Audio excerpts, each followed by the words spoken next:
नमस्कार दोस्तों, मेरा नाम शुभम सिंह है और मैंने अपने प्रीवियस वीडियो में हमने आपको रिप्रोडक्शन के बारे में बताया था। रिप्रोडक्शन यानी कि प्रजनन। हमने आपको रिप्रोडक्शन यानी कि एसेक्सुअल और सेक्सुअल यानी कि लैंगिक और अलैंगिक जनन हमने आपको दोनों समझा दिया था। देखिए, हमने आपको पौधों में एसेक्सुअल रिप्रोडक्शन और सेक्सुअल रिप्रोडक्शन हमने दोनों आपको समझा दिया था। आज हम बात करेंगे सेक्सुअल रिप्रोडक्शन इन ह्यूमन। इसकी बात करेंगे हम ह्यूमन यानी कि मनुष्यों में होने वाला सेक्सुअल रिप्रोडक्शन की बात करेंगे। देखिए, सेक्सुअल रिप्रोडक्शन यानी कि लैंगिक जनन। देखिए, इसमें मेल और फीमेल दोनों की आवश्यकता होती है। देखिए, इसमें मेल सेक्स ऑर्गन को बोलते हैं टेस्टिस। क्या बोलते हैं? मेल सेक्स ऑर्गन को टेस्टिस बोलते हैं और फीमेल सेक्स ऑर्गन को ओवरी बोलते हैं। देखिए, अब मेल सेक्स ऑर्गन टेस्टिस और फीमेल सेक्स ऑर्गन ओवरी में क्या होगा? गैमेटोजेनेसिस होगी। गैमेटोजेनेसिस का मतलब होता है the formation of gametes is known as gametogenesis, यानी कि युग्मक के निर्माण को ही क्या बोलते हैं? गैमेटोजेनेसिस। यानी कि इसको हिंदी में बोलते हैं युग्मक जनन। इसको हिंदी में क्या बोलते हैं? युग्मक जनन। इसको क्या बोलते हैं हिंदी में? युग्मक जनन। देखिए, युग्मक जनन क्या होता है? Formation of gametes is known as gametogenesis. अब देखिए, मेल सेक्स ऑर्गन में टेस्टिस, मेल सेक्स ऑर्गन क्या होता है? टेस्टिस। अब देखिए, ये गैमेटोजेनेसिस दो प्रकार की होती है। गैमेटोजेनेसिस ये दो प्रकार की होती है। पहला होता है स्पर्मेटोजेनेसिस, स्पर्मेटोजेनेसिस, और दूसरा होता है oogenesis। दूसरा क्या होता है? oogenesis। देखिए, जो स्पर्मेटोजेनेसिस की जो प्रोसेस होती है वो तुम्हारी मेल सेक्स ऑर्गन टेस्टिस में चलती है। क्या होता है? स्पर्मेटोजेनेसिस की प्रक्रिया होती है, ये मेल सेक्स ऑर्गन टेस्टिस में। जो स्पर्मेटोजेनेसिस की प्रक्रिया है मेल सेक्स ऑर्गन टेस्टिस में चलता है। ये तुम्हारा टेस्टिस का संरचना है। ठीक, अभी हम बात करते हैं आगे इसकी। और जो oogenesis की प्रक्रिया है ये फीमेल सेक्स ऑर्गन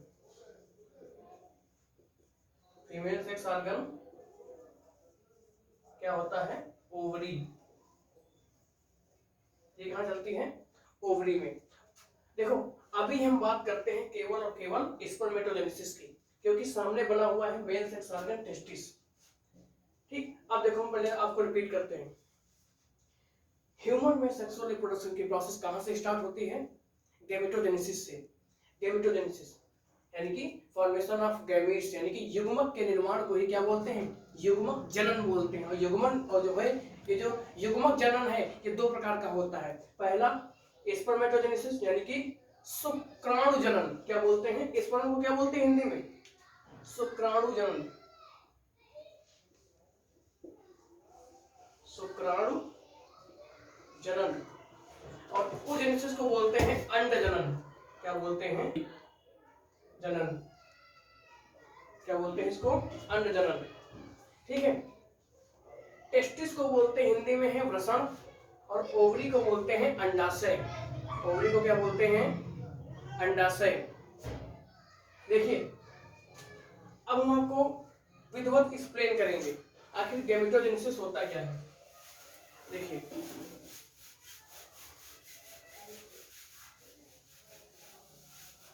अब हम बात करेंगे। देखो, ये जो गैमेटोजेनेसिस की प्रक्रिया है यह 3 चरणों में होती है। कितने स्टेप्स में होती है? 3 स्टेप में। पहला जो पहली स्टेप है वो तुम्हारी हो जाएगी मल्टीप्लिकेशन फेज। मल्टीप्लिकेशन फेज यानी कि द्विगुणन फेज। यानी कि क्या होगा? मल्टीप्लिकेशन का मतलब क्या होता है? द्विगुणन, गुणन फेज। और दूसरा सेकंड स्टेप क्या हो जाएगा तुम्हारा? सेकंड स्टेप हो जाएगा तुम्हारा ग्रोथ फेज। और थर्ड लास्ट स्टेप तुम्हारा हो जाएगा तुम्हारा मैच्योरेशन फेज। देखो मल्टीप्लिकेशन का मतलब होता है द्विगुणन फेज, ग्रोथ फेज का मतलब होता है वृद्धि फेज, और मैच्योरेशन फेज का मतलब होता है परिपक्वन फेज। ठीक है, इन 3 चरणों से होते हुए तुम्हारा स्पर्म और ओवम का निर्माण होगा। ये 3 चरण जो गैमेटोजेनेसिस के हैं, ये oogenesis और स्पर्मेटोजेनेसिस, ये दोनों में ही चलेंगे। आइए हम बात करते हैं स्पर्मेटोजेनेसिस की। चलिए इसको बता देते हैं। देखिए कोशिका मल्टीप्लिकेशन में क्या होता है कि मल्टीप्लिकेशन में जो कोशिका होती है, जिस कोशिका से यानी कि सेक्स सेल, गैमेटोजेनेसिस की प्रक्रिया होती है सेक्स सेल में। ठीक है, सेक्स सेल में क्या करेगी, जो सेक्स सेल होगी वो मल्टीप्लिकेशन फेज में, जैसे ही इसमें गैमेटोजेनेसिस होने वाला होगा, क्या होगा कि मल्टीप्लिकेशन फेज, सेक्स सेल में मल्टीप्लिकेशन फेज चलेगी, यानी कि सेक्स सेल जो है अपने आप को डिवाइड करेगी। और उसके बाद क्या होगा, ग्रोथ फेज। ग्रोथ फेज में क्या होता है कि जो सेक्स सेल है वो अपनी, देखिए ग्रोथ फेज में क्या करेगी सेक्स सेल अपनी को अपने में जो है पर्याप्त भोजन, यानी कि पर्याप्त हर मात्रा में पर्याप्त भोजन, एंजाइम्स वगैरह सब जो है ग्रोथ करने के लिए जो है अपनी सेल की आकार में वृद्धि करेगी और अपनी ग्रोथ करेगी। और थर्ड फेज में क्या होगा, मैच्योरेशन फेज। इस फेज में जो है सेक्स सेल जो है मैच्योर होगी, और इसी सेल में जो है क्या होगा, पूरा स्पर्म जो है बनकर तैयार हो जाएगा या ओवम भी तैयार हो जाएगा। देखिए अब हम बात करते हैं पहले गैमेटोजेनेसिस की। कौन सा पहला था, स्पर्मेटोजेनेसिस, यानी कि शुक्राणु जनन, शुक्र जनन इसको बोलते हैं। अब हम बात करते हैं पहला टाइप का। देखिए ये तुम्हारा पहला हो जाएगा स्पर्मेटोजेनेसिस। क्या हो जाएगा तुम्हारा, अब देखो अब हम इसकी स्पर्मेटोजेनेसिस की बाद में बात करेंगे। देखिए हमने क्या बताया कि मेल सेक्स ऑर्गन को क्या बोलते हैं, टेस्टिस। चलो बात कर लेते हैं। पहला क्या है तुम्हारा, स्पर्मेटोजेनेसिस, यानी कि शुक्राणु जनन। देखिए हम इसकी बात करते हैं स्पर्मेटोजेनेसिस की। तो सबसे पहले स्पर्मेटोजेनेसिस पढ़ने से पहले हम क्या करेंगे, स्ट्रक्चर ऑफ टेस्टिस देख लेंगे। स्ट्रक्चर ऑफ टेस्टिस, टेस्टिस क्या होता है, वृषण। वृषण क्या होता है, मेल सेक्स ऑर्गन। ठीक है, अब देखिए हम क्या बात करते हैं। देखिए हमने क्या किया है, इसका सेक्शन काट दिया है, टेस्टिस का क्या किया है, हमने सेक्शन काटा हुआ है। देखिए सबसे पहले ये देखिए टेस्टिस में सबसे ऊपर की ओर, सबसे ऊपर की ओर देखो, ये एक रेड पेन से हमने बनाया है एक स्ट्रक्चर। ठीक है, जिसे क्या बोलते हैं, जिसे बोलते हैं एपिडिडाइमस। क्या बोलते हैं, एपिडिडाइमस। अब देखिए टेस्टिस जिस मेम्ब्रेन से, जिस सैक में होता है, जो टेस्टिस होता है एक थैलेनुमा संरचना में बंद रहता है, उस थैलेनुमा संरचना को क्या बोलते हैं, स्क्रोटल सैक बोलते हैं। उसको क्या बोलते हैं, स्क्रोटल सैक। लेकिन इनकी स्क्रोटल सैक बोलते हैं, ठीक, जो सैक थैलेनुमा संरचना होता है। देखिए टेस्टिस के जस्ट बाहर जो एक मेम्ब्रेन होती है उसे क्या बोलते हैं, ट्यूनिका एब्यूजिनिया। क्या बोलते हैं, ट्यूनिका बोलते हैं। क्या बोलते हैं, ट्यूनिका। अब देखो ये है तुम्हारी टेस्टिस। अब देखिए देखिए एपिडिडाइमस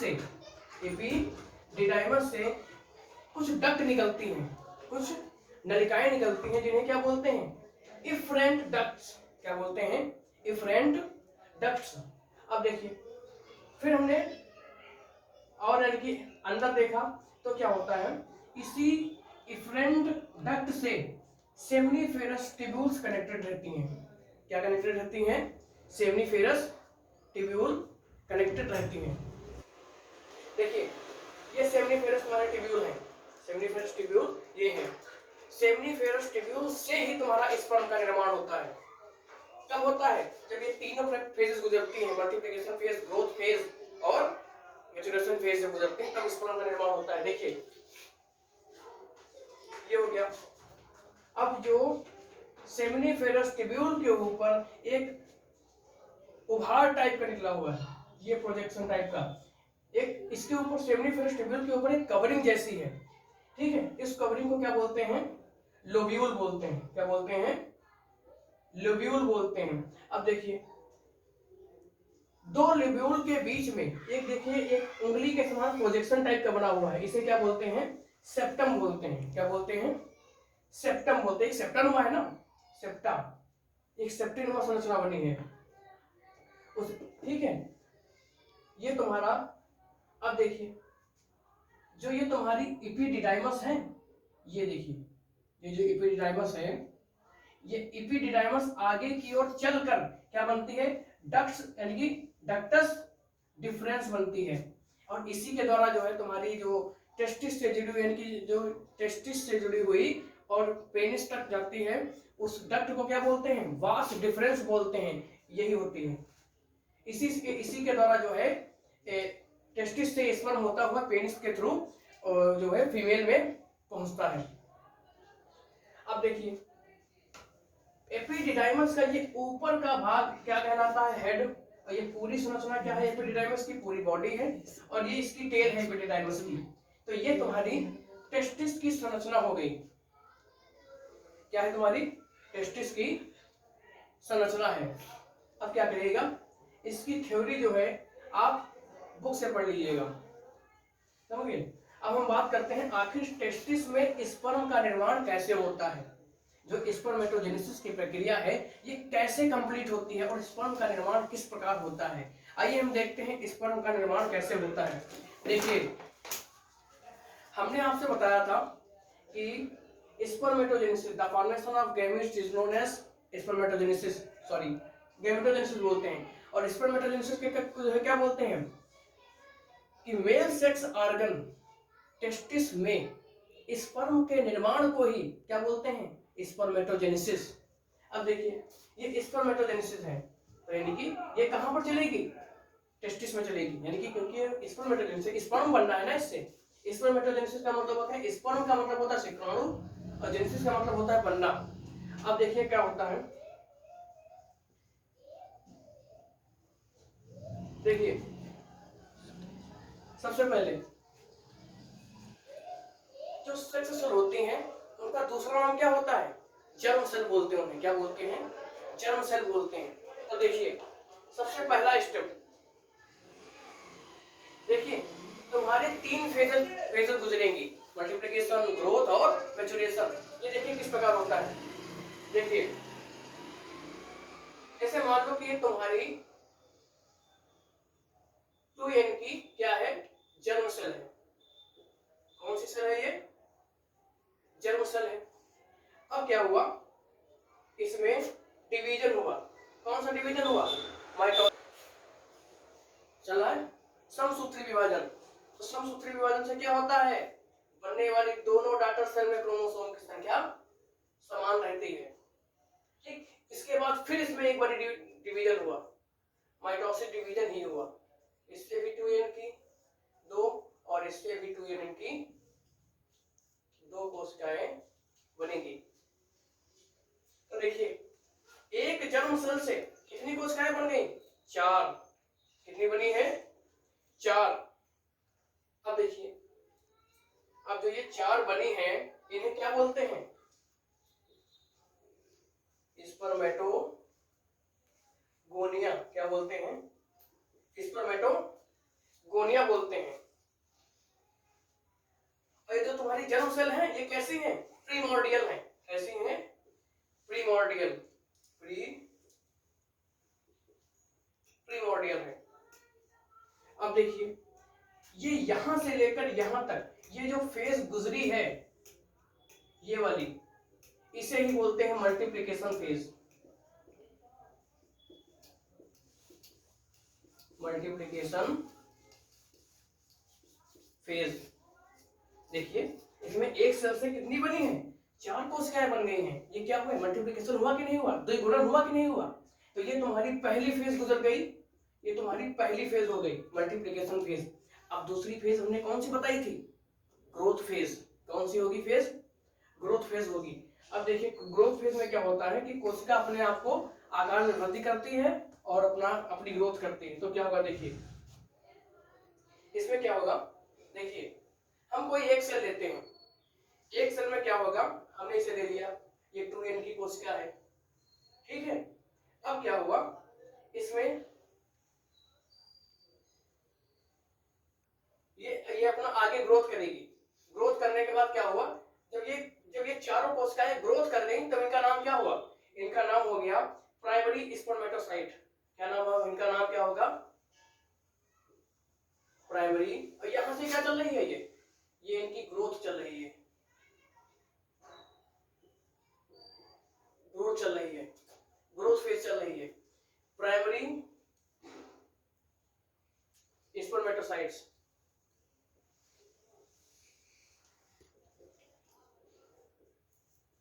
प्राइमरी स्पर्मेटोसाइट। अब क्या होगा, अब इन प्राइमरी स्पर्मेटोसाइट्स में क्या होगा, फर्स्ट मियोटिक डिवीजन। क्या होगा इसमें, first meiotic division. First meiotic division का मतलब होता है मियोसिस होगी इसमें। ये क्या तुम्हारा है, फर्स्ट मियोटिक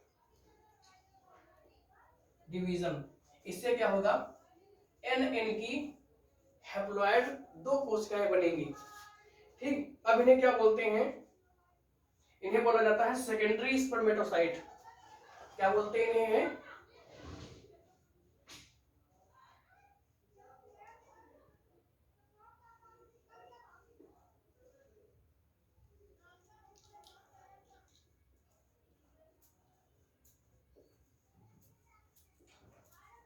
सेकेंडरी स्पर्मेटोसाइट्स बोलते हैं। अब क्या होगा, अब इनमें होगा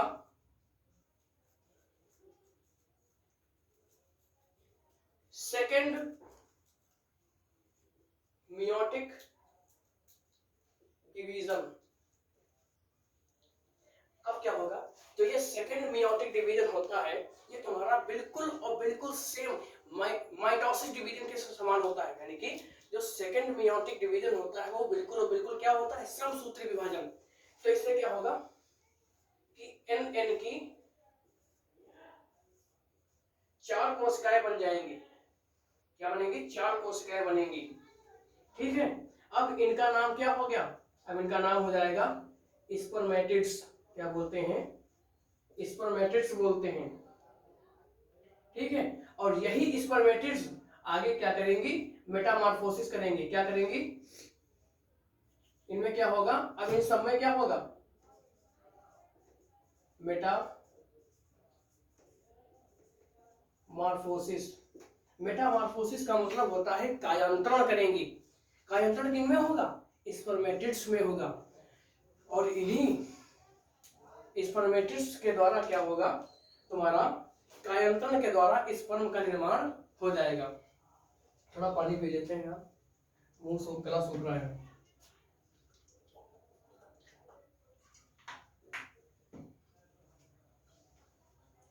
देखिए, ये तुम्हारा स्ट्रक्चर ऑफ टेस्टिस और स्पर्मेटोजेनेसिस की जो फर्स्ट प्रक्रिया है मेल सेक्स ऑर्गन में, स्पर्मेटोजेनेसिस यानी कि स्पर्म के निर्माण, ये तुम्हारा हो गया है। अब देखिए,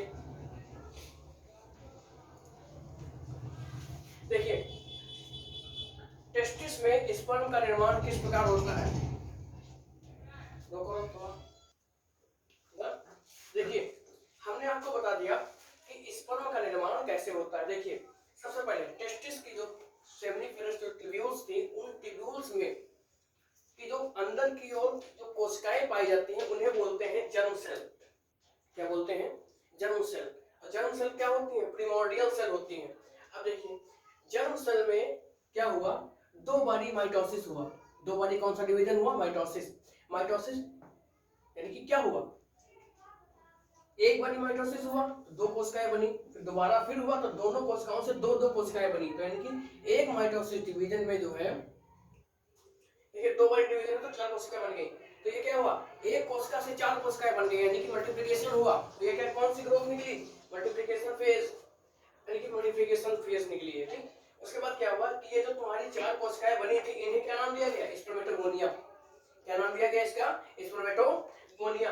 अब यही स्पर्मेटोगोनिया क्या करेंगे, अपने आकार को वृद्धि करेंगी और सब कुछ, यानी कि अपने आकार को जब वृद्धि करेंगी तो ये कौन सी फेज होगी, ग्रोथ फेज। और जैसे ही ग्रोथ फेज हुई तो इसका नाम क्या हुआ, प्राइमरी स्पर्मेटोसाइट बोलते हैं। क्या बोलते हैं इसे? Primary spermatocyte. और यही प्राइमरी स्पर्मेटोसाइट में जब पहला मेयोटिक डिवीजन होता है, जो कैसा होता है? अर्धसूत्री होता है। कैसा होता है ये? अर्धसूत्री विभाजन होता है। तो क्या होता है? 2 n की कोशिका से हैप्लॉइड 2 कोशिकाएं बन जाती हैं।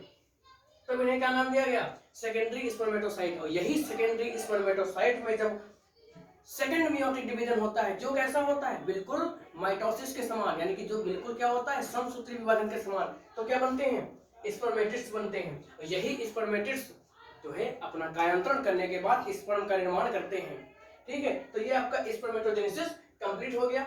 अब हम बात करते हैं कि जब ये स्पर्मेटिड्स में कायांतरण हुआ, क्या हुआ? कायांतरण यानी कि मेटामॉर्फोसिस हुई, तब बना स्पर्म। तो अब देखिए स्ट्रक्चर ऑफ स्पर्म, क्या हेडिंग पड़ी हुई है? Structure of sperm. आइए हम बात करते हैं स्पर्म के स्ट्रक्चर की। देखिए ये तुम्हारी एक कोशिका है। स्पर्म क्या होता है? स्पर्म भी तो एक कोशिका है। देखिए जो कैसी है? हैप्लॉइड है। अब देखिए ये तुम्हारी स्पर्म की पूरी संरचना है। इसमें 3 भाग हैं। कितने भाग हैं? 3।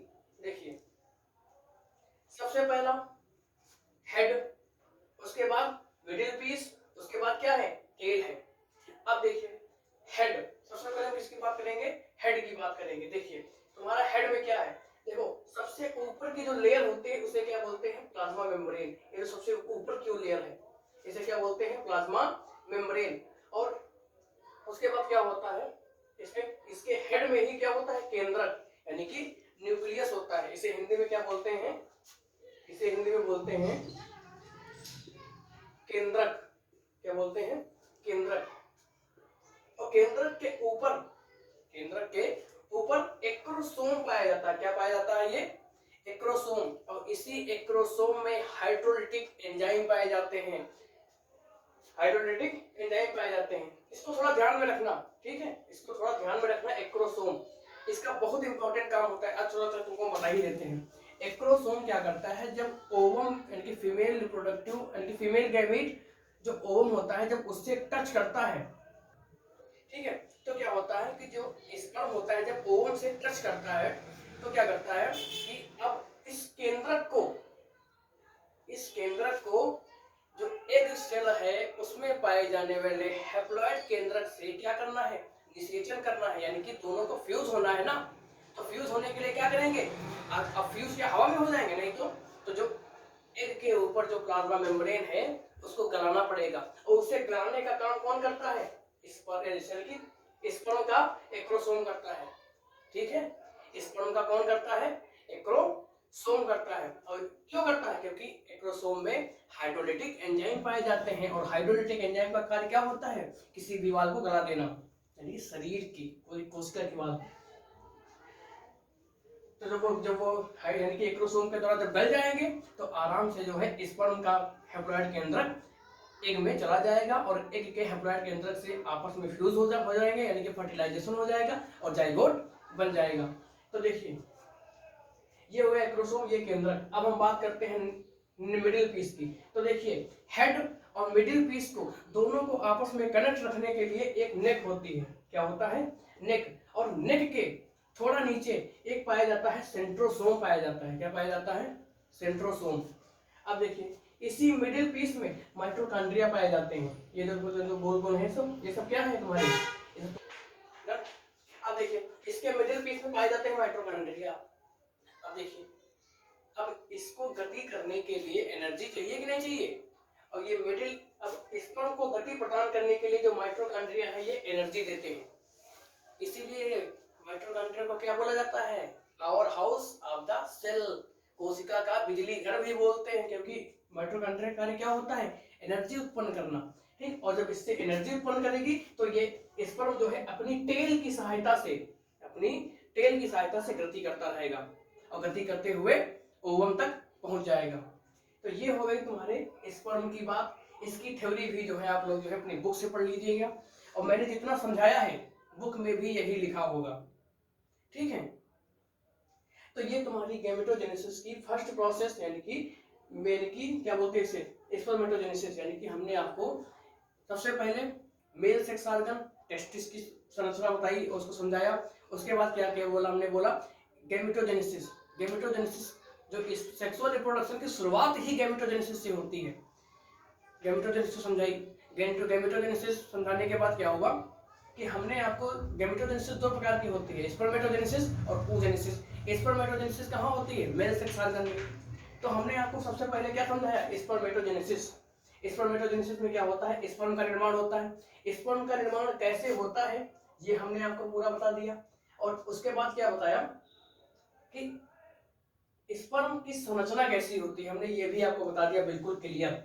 ठीक है, अगर जो कोई आपको दिक्कत हो रही है तो आप हमारा वीडियो पॉज करके या पीछे करके दोबारा देख सकते हैं। फिर भी ना समझ में आए तो हमारे में जो है आप कमेंट करिएगा, हम आपको बिल्कुल विडियो समझा देंगे। आप चाहे तो इसका स्क्रीनशॉट ले सकते हैं। ठीक है, अब हम नेक्स्ट टाइप की बात करेंगे, यानी कि दूसरा। ठीक है, तो ये हमने आपको स्पर्मेटोजेनेसिस की पूरी प्रक्रिया समझा दी है। अब इसके आगे का सेकंड राउंड आपका चलेगा oogenesis का। oogenesis में हम आपको बताएंगे कि आखिर ओवरी में ओवम का निर्माण कैसे होता है। और ओवरी क्या होती है? Female sex organ. तो हम अपने अगले वीडियो में, यानी कि जो हमारा नेक्स्ट वीडियो आएगा उसमें हम फीमेल सेक्स ऑर्गन ओवरी की बात करेंगे। ओवरी की संरचना देखेंगे सबसे पहले, उसके बाद oogenesis देखेंगे या कि आखिर ओवरी में ओवम का निर्माण कैसे होता है। ये सब हम जानकारी आपको देंगे अपने नेक्स्ट वीडियो में। तो हमें उम्मीद है कि आप लोगों ने काफी अच्छे से समझा होगा और हमने भी आपको जो है जितना इम्पोर्टेंट हो सका है वो हमने बता दिया है। ठीक है, तो आप ऐसा करिएगा कि जब आप इस टॉपिक को जो पढ़िएगा तो अपनी बुक अपने पास ही रखिएगा, सामने खोलकर। समझ गए? तो यानी कि आप समझते रहेंगे कि हमने क्या बताया है और बुक में क्या दिया हुआ है। समझ रहे हो?